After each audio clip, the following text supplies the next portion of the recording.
Adoption. These two women are adopting this little girl. The two men in the previous video adopted 3 children and adopted children outside of their race. Surrogacy, in vitro, reproductive technologies, they are really, really expensive. And we'll talk about them in detail later in the semester, but right now they're really expensive. But might couples go through those reproductive technologies because, as I suggested to you the other day, adoption is not as normalized as we might think.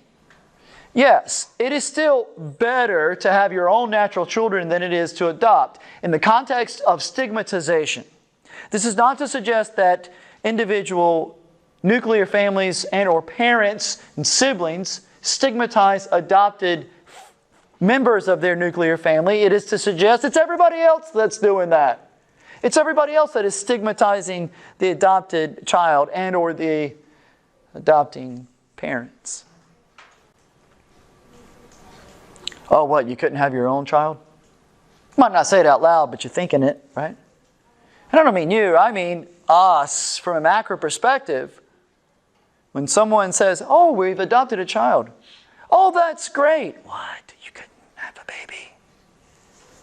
Families, none of them are what? Oh, they are. There's a lot of judgmental. They're not the same, and they aren't what? Perfect. They're not perfect. They're not perfect. Now, in no way am I suggesting that having a hearing disability makes someone imperfect. I'm not suggesting that. But I'm suggesting to you from a cultural macro perspective, do we think about physical disabilities as imperfection? Yes. We say we shouldn't think that way, but do we? It's kind of like looking at the person who's adopted a child and saying, you can't have your own babies? Something wrong here?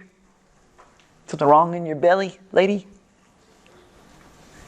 And I say lady because who's at fault all the time? It's a woman's fault. She can't give birth. Yet it might in fact be what?